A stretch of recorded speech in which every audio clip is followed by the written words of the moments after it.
welcome to Dialogue. If you've ever looked at human history or, just scroll through the news for 5 minutes, you run headfirst into this maddening paradox. Completely baffling. Right. We're this species that can map the stars and edit our own genes, but we also seem to have this built-in, almost ritualistic need to keep touching the hot stove. Over and over again, and the stove always has a sign on it, a big flashing neon sign that says, "Hot tea, do not touch." And we walk right up to it. Sometimes we even debate the specific temperature of the stove while our hand is blistering. It's an incredible capacity for self-sabotage. And that pattern is exactly what we're going to get into in this deep dive. Our sources really frame this as a kind of structural recurrence. You could almost call it a cosmic loop that humanity is stuck in. A dysfunctional relationship with itself. Perfectly put. And it follows this predictable, almost tragic arc. It always starts with harmony. Things are good. But that harmony leads to comfort. And comfort, well, it breeds arrogance. And from arrogance, it's a very short walk to bad choices. Which then leads, inevitably, to collapse. And only after the collapse do we get this brief, painful moment of reflection. And then, what do? We start the whole thing over again. It's the ultimate historical Groundhog Day. It really is. The arguments are the same, whether it's about the price of goats in 4000 BC or the stock market today, the technology changes, but the core human drivers, that greed, that short-sightedness, it feels permanent. It's the irony that gets me. We spend all this energy to build stability, to make things safe and prosperous, and the very second we achieve it, our collective impulse seems to be, okay, how can we screw this up in the most creative way possible? And that's the deepest, most profound irony of all. The sources point out that the very things that define that harmony phase, the abundant food, the safety, the good economy, those are the things that plant the seeds of the next collapse. So success is the trigger for failure. In a way, yes. Prosperity isn't a safe harbor. It's the most vulnerable point in the entire cycle. Because success makes us forget. We forget the discipline and the hard work that got us there in the first place. We start to think that this good time is the new default setting for the universe. And that's where the trouble starts. Okay, let's unpack that. Let's start at the beginning of the cycle with that first critical mistake. The lie we tell ourselves. Exactly. Every single time a society rebuilds, it starts with this grand, optimistic delusion. We finally learned we're not like our ancestors. We're evolved now. It's the prehistoric version of two guys making a fire. One turns to the other and says, "We will not make the same mistakes as the last tribe and build our camp next to the very dry grass." And the other guy nods sagely while he's stacking kindling right at the edge of the field. Agreed. Anyway, check out this new technique for making sparks. That belief in our own intellectual superiority, that's the first domino to fall. Because it allows for what the sources call comfort-amnesia.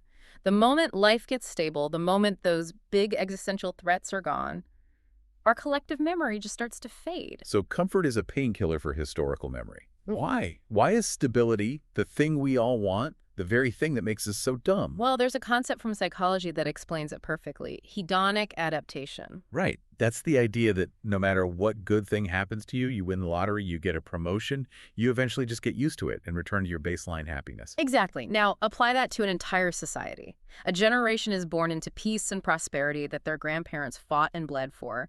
But to them, it's not a gift. It's just normal. It's the baseline. It doesn't have that emotional weight anymore. None at all. When you have 5 straight decades of relative peace, you stop being grateful for the absence of war. You start seeing the things that maintain that peace-like civic duty or institutional rules or restraint as annoying burdens. They get in the way of what you feel you're entitled to. Precisely. And that's how comfort anesthetizes us. It makes the hard lessons of the past seem irrelevant. Or worse, it makes us think those lessons were for people who were, less sophisticated than we are. We have smartphones, they had spears. Obviously, we're smarter. And that's the core delusion. The second life feels truly harmonious. Food is easy to get. We feel safe. We have endless entertainment. Our common sense it starts to atrophy. The very success in solving the problems of survival creates the perfect environment for the problems of self-sabotage. And the irony just gets deeper and deeper because it's not like the instructions aren't there. We have the receipt. Oh, we have volumes. Millennia of civilizations have left us incredibly detailed notes on how to fail. It's an instruction manual for what not to do. Literally written on stone tablets and scrolls and in every history book. The warnings are so consistent, it's almost comical. And they're not complicated. It's basic stuff. Number 1, Do not let a tiny group of people hoard all the wealth while everyone else struggles. It tears the whole social fabric apart. Check. We're definitely not doing that. Number two, do not get overconfident and launch, say, a massive, ill-advised invasion of a very large, very cold country in the winter. Classic blunder. And a big one. Do not let your leaders become so powerful and unaccountable that they start acting like gods in purple robes. When the checks and balances go, the whole system is on a countdown. So the warnings are clear, they're documented, they're accessible. What is the modern human response to this library of wisdom? We turn it into a meme. Of course we do. That's the perfect image for it. You have an ancient scribe painstakingly carving a warning into a clay tablet about fiscal responsibility, thinking he's saving future generations. And the modern person finds a picture of that tablet, puts some funny text over it, and posts it for laughs. The warning is completely stripped of its power. It becomes trivia, not a blueprint for survival. Exactly. We know intellectually about hyperinflation. We know about resource depletion. We know about political corruption. But that knowledge is academic. It doesn't have the sting of real fear because comfort has taken that away. So if it's not a knowledge problem, it must be a hardware problem. Is our biology itself working against us here? I think we have to look there. This isn't just a cultural problem. It's rooted in our cognitive wiring. The neurology of "it won't happen to me" is incredibly powerful. So we're basically wired to ignore the smoke alarm when the living room is comfortable. In a way, yes. One of the biggest culprits is a cognitive error known as the optimism bias. And this isn't just wishful thinking, it's a structural feature of the human brain. We are fundamentally wired to believe that our own future will be better than average. It's the brain's internal PR department. A very, very effective one. You can show someone charts, data, historical precedent, 47 examples of how a specific type of financial bubble has burst every single time. And their brain will still whisper, yeah, but the 48th time, my time, that's going to be the one. We see that everywhere today. People pouring their life savings into speculative assets with no underlying value, completely convinced they've found the infinite money glitch. Or on a larger scale, the way we approach existential risks like climate change. The underlying assumption for so many is that some magical technology that doesn't exist yet will just appear at the last minute and fix everything. We don't need to change our behavior because a genius will save us later. That's a powerful delusion. But isn't some of that optimism necessary? I mean, don't you need a bit of that it'll work out belief to achieve anything great? Where's the line between productive confidence and, just pure delusion? That's the crucial question. And the line, I think, is accountability. Productive confidence acknowledges risk. It prepares for failure. It respects reality. Delusion ignores cause and effect. And it's reinforced by another bias, isn't it? The illusion of control. The perfect partner in crime to optimism bias. This is the belief that we, personally, are the exception to the rule. We can handle it. So we look back at Rome, and we can clearly see their fatal flaws. Oh, they had corruption, they had bread and circuses. We diagnose them perfectly. But then we look at our own society and say, but we have the internet, we have algorithms, our systems are too complex to fail in the same way. We think our technology is a shield against our own nature. Exactly. The person drowning in credit card debt doesn't think, I am repeating a pattern as old as money itself. They think, my situation is different because I have a budgeting app and I'm smarter about it. The technology creates the illusion that the old rules have been suspended. But a market crash hurts just as much, whether it's triggered by a run on tulips or a collapse in complex derivatives. The outcome is the same. And that brings us back to what the sources call the amnesia of comfort. This is the mechanism that makes all this possible. When things are stable, our brain doesn't just passively forget the hard times. It actively smooths them over. It edits them out. It deletes the visceral memory of struggle. It does. It turns the Great Depression from a period of terrifying, grinding poverty into a collection of black and white photos and quaint stories about grandma's savings stream. The pain is gone. And without the pain, the lesson is just an abstract concept. Which is the loophole. This is why we keep touching the stove. It's not a failure to learn the fact that the stove is hot. We can all pass that test. It's a failure to apply that knowledge because we've never been badly burned ourselves. So we learn the lesson in theory and then immediately say, interesting, but what if I try it my way? maybe the stove is only hot for other people. And that arrogance, that's what leads us right into the heart of the Golden Age trap. The "we're doing great, so let's ruin it" phase. The most dangerous part of the cycle because it feels so good. This is when society is objectively humming along. Cooperation's high, crime is low, there's a sense of shared purpose. People are actually, nice to each other online. They're posting pictures of their dog instead of a 50-post thread on why everyone who disagrees with them is evil. Exactly. It's a genuine golden age.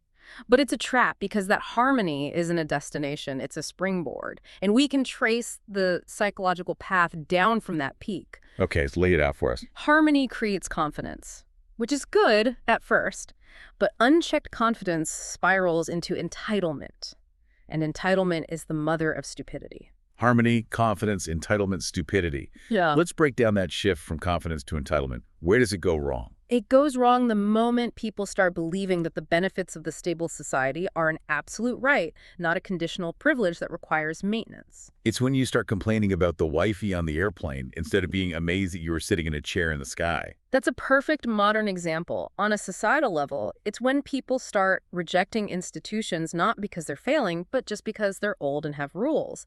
It's when we start spending the cultural and financial capital our ancestors saved up as if it's an infinite resource. And that's when the really bad choices start looking like good ideas. Yeah. What are some of those classic Golden Age mistakes? Financially, it's all about reckless speculation. People see the economy doing well and assume that line is just going to go up forever, so they pour money into things with no real value, creating massive bubbles. And governments do the same thing, right? They start running up huge debts, telling everyone it doesn't matter because the good times will never end. We'll pay it back later when we're even richer.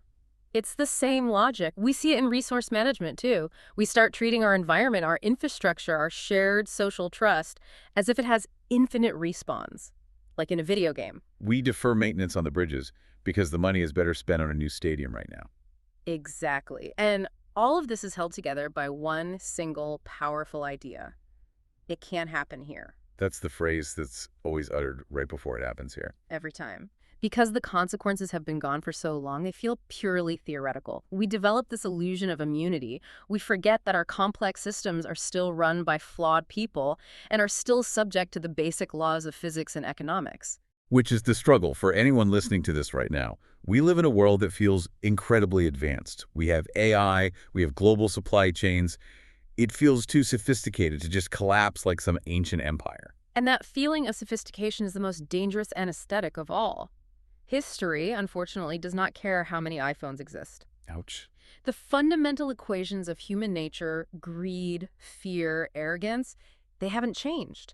Whether you're mismanaging a grain silo in Sumeria or a hedge fund in New York, if you violate the basic principles of sustainability and prudence, the system will break. The only difference is that our technology allows us to break it much faster and on a much grander scale. Okay, so let's get into some of those grand-scale failures. Mm-hmm. The case studies in this cycle are, well, they're as hilarious as they are tragic. Let's start with the undisputed champion of self-sabotage, Rome. Our label for them is unlimited breadsticks, limited intelligence. They had it all. Aqueducts, roads, libraries, philosophy. They were the peak of the Golden Age. They were. And they fell victim to that exact arrogance cascade we just talked about. Their success led directly to their downfall. Look at the wealth inequality. A tiny, decadent elite and a massive population kept passive with free grain and violent entertainment, the bread and circuses. The unlimited breadsticks. That was their social contract. And to pay for it all and their endless wars, they started debasing their currency, shaving a little silver off the coins, then a little more, until the money was basically worthless. They inflated their way into ruin, all while calling themselves the Eternal City. And their legendary infrastructure. They stopped maintaining it. The roads started crumbling. The aqueducts failed. They were spending all their resources just trying to keep the lights on. Meanwhile, their Senate, their great governing body, devolved into pure political theater. It became a reality show of personal ambition and backstabbing, completely disconnected from the real problems of the empire. They truly believed in their own immunity, right up to the moment the barbarians were literally at the gates.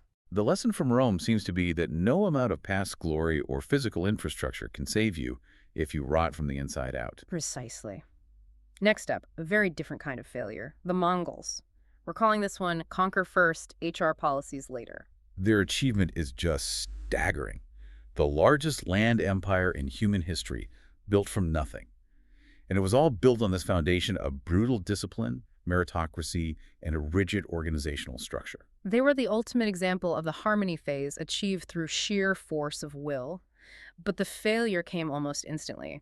The generation after Genghis Khan inherited the empire, but not the discipline. They got the spoils without the struggle. And they became allergic to the struggle. They rejected the austerity and the rules that built the empire. They started infighting, focusing on luxury, and abandoning the very system that gave them their power. So the empire just fractured. It collapsed from the inside faster than almost any other in history. A perfect example of how inherited wealth without inherited values is a recipe for disaster. It proves that maintenance is harder than conquest. And then there's one of my favorites, the Mayans, a case we're calling astronomy genius, agricultural chaos. This one is maybe the most humbling of all. Intellectually, they were brilliant. They mapped the stars, they developed complex calendars, they understood mathematics on a level that was centuries ahead of their time. They could predict an eclipse years in advance. They could, but they couldn't manage the soil beneath their feet. They relied on a simple and ultimately destructive form of agriculture that slowly depleted their environment. So they had their heads in the cosmos, but they forgot to look at the ground. And it killed them. Their incredibly sophisticated civilization was brought down by the most basic failure imaginable. They ran out of food. It's the ultimate cautionary tale about getting lost in high-level abstractions while ignoring the fundamentals of survival. Which brings us inevitably to our own time, the modern era. Wi-Fi has made us delusional. The patterns are all here, just amplified by technology. We're living as if cause and effect is a subscription service we can cancel. The national debt. That's a problem for future me. Climate change. Some tech genius will invent the solution later. We're constantly outsourcing responsibility. Because we feel too advanced to face simple physical consequences. Our comfort is so deep, so pervasive, that the idea of real, unavoidable hardship feels like something from a history book, not a potential news headline for next week. The sources have this great image for it. Imagine the planet Earth is trying to warn us. It's sending clear signals. Fiercer storms, droughts, economic instability. The warning lights are all flashing red on the dashboard. And humanity's response is to, what? Turn up the radio and ask if the warning could be sent in an email instead. Because reading a long historical scroll about consequences is just too inconvenient right now. That disconnect between our amazing technological power and our shockingly immature behavior, that is the great irony of our age. So, we eventually hit a turning point. The comfort wears off and reality comes knocking. Let's talk about why the lessons from that reality check never seem to stick for more than a generation. Well, the biggest reason is that intellectual arrogance we talked about. Every new generation looks at the solutions of their parents and grandparents. You know, things like saving money, community focus, long-term planning, and they see them as old-fashioned. They weren't delivered in a TED Talk, so they must be irrelevant. Right. And the other part is that trauma isn't really inherited. The visceral memory of the struggle, the actual feeling of deprivation that defined, say, the Great Depression, that gets watered down over time, it becomes a story, not a lesson. Which leads to the hardest truth of all. Humans don't seem to learn from warnings. We only learn from pain. We have to touch the stove every single time. We have all the data, all the history, and collectively we still ask, yes, but has anyone tried ignoring all the signs until it's an absolute catastrophe? And when we do that for long enough, the consequences finally arrive. The sources say they show up like an overdue library book, with a lot of interest attached. And you can see the signs that the cycle is turning. There's this free-floating anxiety, this existential dread about the future. The institutions you used to trust start to feel shaky. The economy feels like a roller coaster, and everyone retreats into their own tribes, blaming everyone else for the problems. And that's when you hear the great collective question echo across the land. Who did this happen? Asked with complete and utter shock. As if the answer wasn't written down in 1,000 different ways for anyone who cared to look. It's the moment collective amnesia crashes into the wall of reality. And this is the no phase. The fun part is over, and suddenly all those boring, old-fashioned values start looking pretty good again. It's a rapid rediscovery. Suddenly, accountability matters again. Community becomes essential because the big systems aren't reliable anymore, and people start to remember the value of discipline and restraint. And, funniest of all, people start listening to their grandparents. The very same elders they were ignoring a decade earlier. And you can just imagine the conversation. The grandparents are saying, we told you for 20 years this was going to happen. And the younger generation replies, I know. But you have to admit, the warning was delivered with a really boring tone. The lesson is finally accepted, but only when the pain is unavoidable. And that clarity, that pain-induced wisdom, is what leads to the rebuilding phase. People start working together again. Corruption gets exposed. We focus on what's real and what's important. And for a little while, society feels humane again. And that's when someone, somewhere, stands up and says, with deep sincerity, let's never, ever be that stupid again. And the clock resets to zero. The cycle is ready to begin anew. It's why this moment we're living in 2025, feels so familiar to anyone who studies history. We are swimming in historical echoes. You can feel it. Echoes of the 1930s with the economic stress, echoes of the 1970s with the social division and inflation. A general sense that the shared story is falling apart. History isn't just whispering at this point. It's screaming at us. You've been here before. This is what happens next. And our collective response seems to be putting on noise-canceling headphones and saying, sorry, can't hear you. My situation is uniquely complex. So given all this, the goal isn't to just throw our hands up in despair. The point of understanding the cycle is to find a way to break it, or at least to soften the fall. So what can we actually do? What are the takeaways? The first one is the most important and the hardest. Stop pretending we're the exception. We have to start with humility. Acknowledge that our advanced technology doesn't make us immune to basic human nature. We're just as susceptible to greed and arrogance as the Romans were. That's a tough pill to swallow. Very tough pill. Yeah. Number two, we have to actively relearn the wisdom of the past, not just as history facts, but as practical strategies for resilience. Our grandparents weren't dumb. Their knowledge was forged in real hardship. Number three, we have to get serious about respecting consequences. Cause and effect is undefeated. We live in a system that constantly tries to bail us out of our mistakes, to sever that link.